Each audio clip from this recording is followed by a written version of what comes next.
সেনাপ্রধানের দিক থেকে মূল ভেটোটা ছিল যে ডক্টর মোহাম্মদ ইউনূস কেন, why not any other person. Doctor Mohammad ইউনূসের নামে মামলা আছে, তিনি একজন কনভিক্টেড পার্সন। একজন কনভিক্টেড পার্সন আসলে কিভাবে একটা দেশের প্রধান উপদেষ্টা হতে পারে? আওয়ামী লীগ একটা লোককে একেবারেই দেখতে পারছে না, এবং বাংলাদেশে তো আলটিমেটলি 30-40% পিপল আওয়ামী লীগকে সাপোর্ট করে। এই 30-40% পিপলের মতামতের বিরুদ্ধে গিয়ে একটা লোককে প্রধান উপদেষ্টা করা উচিত? সেনাপ্রধান লাস্ট আমাদেরকে বলেছিল যে আমি বুকে পাথর চাপা দিয়ে এই সিদ্ধান্তটা মেনে নিচ্ছি। ওই লিয়াজু কমিটির আহ্বায়ক ছিল মাহফুজ ভাই। তো ওনারা কমিউনিকেশন শুরু করে দেয় জামাতের সাথে, বিএনপির সাথে, আরও যারা রাজনৈতিক দল আছে, সিভিল সোসাইটি আছে, তাদের সাথে যোগাযোগের মাধ্যমে সবার থেকে নাম প্রস্তাব আসতে থাকে। কিছু নাম ছিল কমন, আমাদের এখানেও কমন। যেমন কিছু মানুষজন, যেমন সালাউদ্দিন আহমেদ স্যার, উনি তো অর্থনীতিতে বাংলাদেশে মানে এই মুহূর্তে যদি আমরা চিন্তা করি তাহলে ওয়ান অফ দ্য বেস্ট। তো ওনার নামটা সব দিক থেকে আসে। তো এরকম কিছু কমন নাম আসে, আবার কিছু নাম দেখা যায় আমরা ইনক্লুড করি বা কোনো এক পক্ষ থেকে আসে, কিন্তু অন্য পক্ষ এটাকে আবার রিফিউজ করে। বিএনপির কিছু নামের ব্যাপারে আপত্তি ছিল, তাদেরকে পরে নেওয়া হয়নি। তো এভাবে একটা মোটামুটি সবার সাথে কনসালটেশনের ভিত্তিতে একটা উপদেষ্টা তালিকা করা হয়। এবং যেদিন স্যার ল্যান্ড করে বাংলাদেশে আসেন 8 তারিখ দুপুরে, আর্মি থেকেও কিছু নাম প্রস্তাব করা হয়। কিন্তু আমরা একটু প্রায় 5-6টা নাম আমরা একটু ঘেটে দেখলাম যে এই লোকগুলো ওইভাবে সর্বজন গ্রহণযোগ্য না।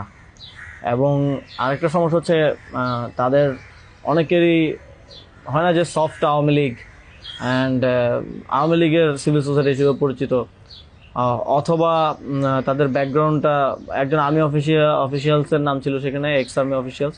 তার ব্যাকগ্রাউন্ড আমরা দেখি যে তিনি ইন্ডিয়ায় তিনি 4 বছর ছিলেন, এবং 4 বছরে তিনি কয়েকটা কোর্স করেছেন সেখানে। সো আবার ওনার ব্যাপারে জনমত হচ্ছে র কানেক্টিভিটি আছে। তো ওই নামগুলো আমরা কেটে দেই, এবং সেখানে আর্মি কিছুটা নাকশ হয় যে এই নামগুলো কেটে দেওয়ার পরে। এবং ওই স্যারের সামনে রেখেই, কারণ স্যার ওই যখন ভিভিআইপি লাউঞ্জে স্যার ছিলেন ইয়াতে এয়ারপোর্টে, তো স্যারের সামনে রেখে আমি আর আসিফ স্যার নামগুলো কেটে দিই যে এই নামগুলো তো আমরা দেই নাই। সেখানে আর্মি চিফও ছিলেন। তো আমাদের ইয়েটা ছিল এটাই যে আগের রাতে আমরা যেটা কথা বললাম যে এই উপদেষ্টা পরিষদে যদি আর্মির লোকজনই বেশি থাকে তাহলে তো এটা দিন শেষে আর্মি ব্যাগ আবার 111 টাইপ গভর্নমেন্টই হচ্ছে। সেই জায়গা থেকে আমরা এই নামগুলো নিতে চাইনি। তবে সেখানে আমরা যুক্তি দিয়েছি যে কারণ সবার প্রোফাইলটা যখন আমরা একটু ঘাটাঘাটি করেছি, দেখেছি সবারই কোনো না কোনো প্রবলেমেটিক এলিমেন্ট সেখানে আছে।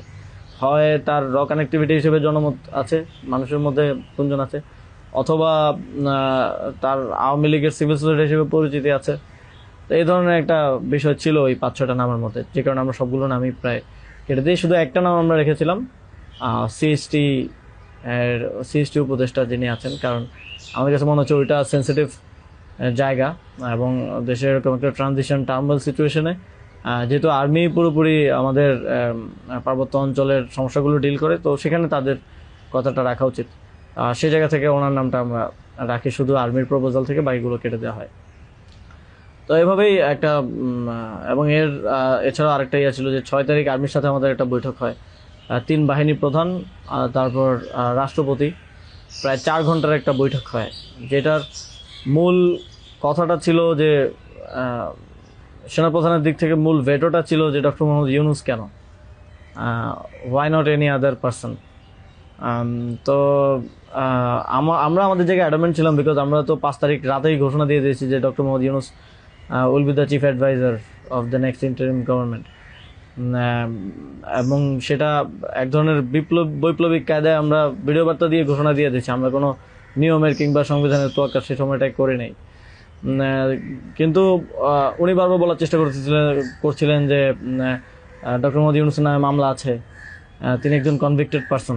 একজন কনভিক্টেড পার্সন আসলে কিভাবে হতে পারে, একটা দেশের প্রধান উপদেষ্টা হতে পারে?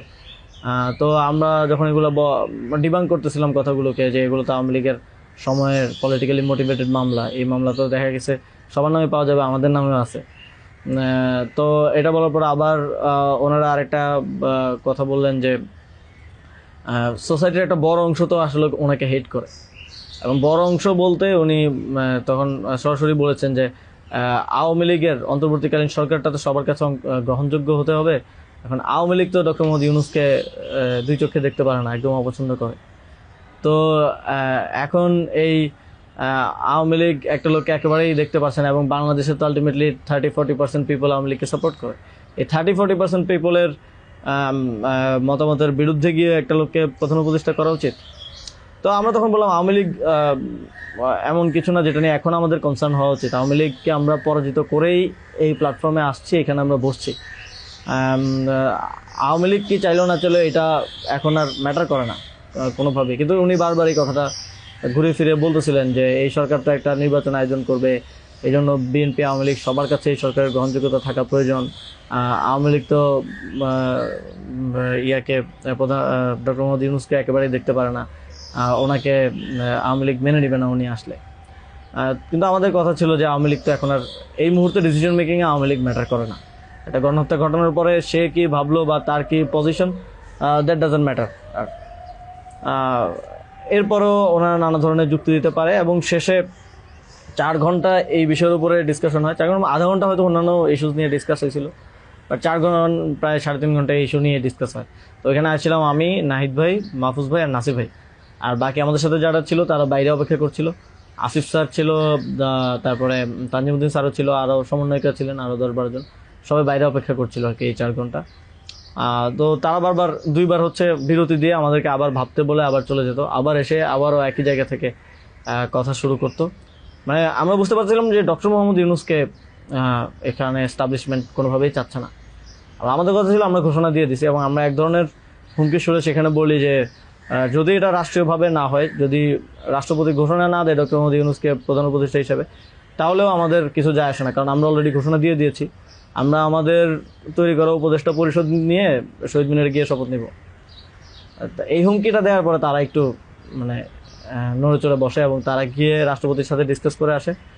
এবং সেনাপ্রধান লাস্ট আমার মনে পড়ে আমাদেরকে বলেছিল যে আমি বুকে পাথর চাপা দিয়ে এই সিদ্ধান্তটা মেনে নিচ্ছি। এবং তো আমাদের জায়গাটা ছিল খুবই রিজেক্ট যে ডক্টর মোহাম্মদ ইউনূসকে না আনতে পারলে এখানে একটা শক্ত সরকার গঠন করা পসিবল হবে না। এবং আর্মির যেই মোটিভেশন ছিল এটা আবার 1-11 মতো একটা সরকার গঠন করার তাদের মোটিভেশন ছিল। যখন তারা নামগুলো দেয়, 6টা-7টা উপদেষ্টার নাম দেয়, তখন এটা বোঝা যায় এবং ডিকটেট করার এক ধরনের।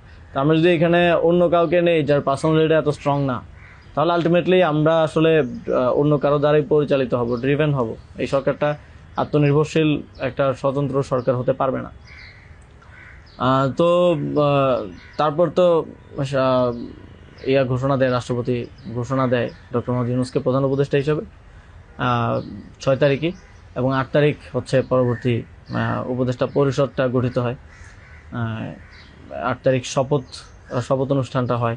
স্যার যখন সার্জারি শেষ করে দেশে আসেন, তারপরে প্রধানের দিক থেকে মূল ভেটোটা ছিল যে ডক্টর মোহাম্মদ ইউনূস কেন, why not any other person. Doctor Mohammad ইউনূসের নামে মামলা আছে, তিনি একজন কনভিক্টেড পারসন। একজন কনভিক্টেড পারসন আসলে কিভাবে একটা দেশের প্রধান উপদেষ্টা হতে পারে? আওয়ামী লীগ একটা লোককে একেবারেই দেখতে পারছে না, এবং বাংলাদেশে তো আলটিমেটলি 30-40% পিপল আওয়ামী লীগকে সাপোর্ট করে। এই 30-40% পিপলের মতামতের বিরুদ্ধে গিয়ে একটা লোককে প্রধান উপদেষ্টা করা উচিত। সেনাপ্রধান লাস্ট আমাদেরকে বলেছিল যে আমি বুকে পাথর চাপা দিয়ে এই সিদ্ধান্তটা মেনে নিচ্ছি।